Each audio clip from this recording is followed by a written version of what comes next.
Hey, moms of boys, this is David Thomas, and this is Owen, my sidekick, and the wildest boy who lives in my house, actually. And I'm here today. I've been invited by the Mob Society to talk with you a little bit about my book, Wild Things, The Art of Nurturing Boys, and is a book that I'm really grateful to have had the opportunity to write, and I'm excited to discover that you all are going to be studying it for your book club. And was invited to tell you a little bit about me, a little bit about the work I do, and a little bit about why I wrote the book and how it might be useful to you all for your study. I am first and foremost a dad, a husband and a dad to 3 children. I have a daughter and 2 sons, and then this guy right here is like having another son. It's my Tyler son. And the work that I do is as a family therapist. I'm the director of counseling for men and boys at a place called Daystar Counseling Ministries. I've been there since '97, and the bulk of the work that I do is with boys, with adolescent young men, and with their families. And so between the boys that I parent and the boys that I work with, I live in this boy world. I wake up with boys. I spend all of my day with boys. I come home to more boys. And what that basically means is that I'm accustomed to talking about really important things and nobody pays much attention to me. But I'm grateful for the work, and I'm particularly grateful to have had the opportunity several years ago to write a book about boys and really all the things that I have learned over the years of sitting with boys and young men and their families. They've just taught me a lot, well beyond my undergrad and graduate work. I've learned so much just from being in their company, and my hope is that I could really bring the voices of so many boys and the things I've learned to the book. That really was my hope. My co-author and I, between the two of us, we have 5 sons, and so we've packed it full of stories of our own boys and the boys that we've been able to journey with. So let me tell you a little bit about the book and how it works and how I think it might be useful. I would say first off that the first third of the book is really about boy development, and I believe that studying development is really the study of creation. It's the study of the unique way that God designed these little beings that He's given to us, and that it is our calling as parents to really study them, to understand them, and that as we study them, see you later, Owen, as we study them, as we understand them more, we can parent them differently, we can teach to them differently, we instruct them differently, we discipline them differently. And I believe to the degree that we really study development, we can do that more in tandem with the unique way God designed them rather than in opposition. And let me give you an example of that. A basic example that I think applies to millions of families. Every day after school, parents across this country are pulling in the driveway after a long day of school. Moms are thinking about all the things that need to happen in the afternoon and the evening, the window between after school and bedtime. And as you're thinking about all those things as you're pulling in the driveway, moms everywhere are saying things like, okay, now when we pull in, make sure that you hang your backpack up in your locker, leave those muddy cleats outside, head on up and take a shower because you've got a lot of homework, meet me downstairs and we'll jump on that. Only to find a boy just kind of meandering, wandering around the house, and you're thinking to yourself, I just told you all the things to do, and he hasn't done a one, or he's only done one. So there's a great example right there. We know from the amount of time we've been able to study the boy brain that males are more singularly focused creatures.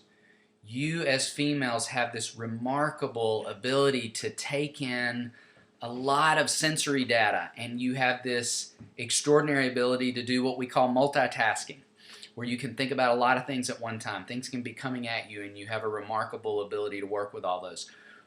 We aren't hardwired that way. So the way we think, the way we process, the way we navigate life is different. And to the degree that we really understand that, I think we can better parent in tandem with the amazing way that God's designed our kids. So that's but one example. And we'll talk more at length in the book about the boy brain and all the different ways that he's hardwired. But the first part of the book is going to track through his development. We'll start with stage 1 of his development, which is really birth through 4, and it's the stage that I call a boy in that stage the explorer.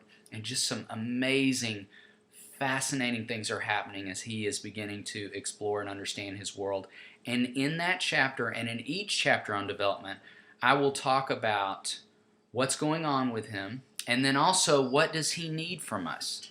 And I'll even go more specific than that. I'll talk about what does a boy need from his mom in each of these stages. What does a boy need from his dad? What does he need from the women in his life? What does he need from the men in his life? And so we'll go really in depth with taking a look at what's going on with him and what he needs from us in response.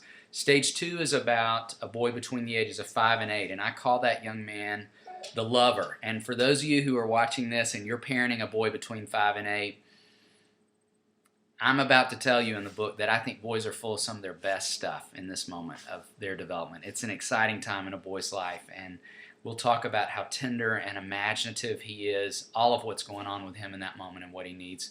From there, he goes into stage 3 of his development. I call boys between 9 and 12 an individual.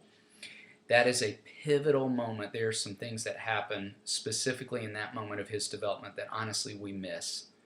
Some vital things we miss. So we'll talk in depth about that. And then he goes from there into what we call the wanderer stage. And that's his adolescence. That's roughly boys between the ages of 13 and 17. And that is, most developmental theorists would agree, the most complicated moment. Some call it the worst episode of a boy's life. And so that's a moment he desperately needs us to pay attention to what's going on with him and what he needs. From there, he graduates into what I call the warrior stage, and that is young adulthood, and a really important moment and some specific things he needs there as well. The second chunk of the book is really about the mind of a boy, and we talk a whole lot about boys in the school environment, his learning style, specific ways to teach better to him. And from there, we jump into the latter third of the book, which is the heart of a boy, and that's really mostly about his emotional journey, which is quite honestly the place where I see the most boys struggle and where they get stuck. In fact, every week I will have a parent in my office talk about how hard it is for their son to find his way from A to Z in his emotional journey, and that process just seems more instinctive for his sister. She seems to know better what to do with her emotions, and that boys can, a lot of times, parents will observe they're feeling sadness or disappointed about something, but they go straight to anger, and it comes out as rage. He becomes very physical sometimes, and we're going to talk about why that is and how to best help him navigate his emotional journey. And then I end the book, one of my favorite chapters is talking about something I feel strongly about, and it's about ceremonies and rites of passages for boys. And I think that's a lost art, and I think it's honestly why so many boys, so many young men, so many adult men are just adrift in our culture and really lost because they weren't ushered into manhood. They weren't initiated into manhood. No one really marked particular milestones in their development that are just so incredibly important. He needs us to pay attention to certain milestones in his development in a specific way. So we'll talk about how to do a better job of that. So all in all, that's a blueprint of the book. And again, I'm just so honored that you would take the time to really dive into this content, to better study the boys in your lives. And I want to say another thank you to the Mob Society. I want to encourage you moms who are watching this to look around the Mob Society website. There are just some amazing resources there and great conversations going on between boys of moms, how to better steward these gifts that God has given us. So look around at the website. I hope the study you're about to do is an encouragement to you, and thank you for taking the time to take a look at Wild Things, the Art of Nurturing Boys.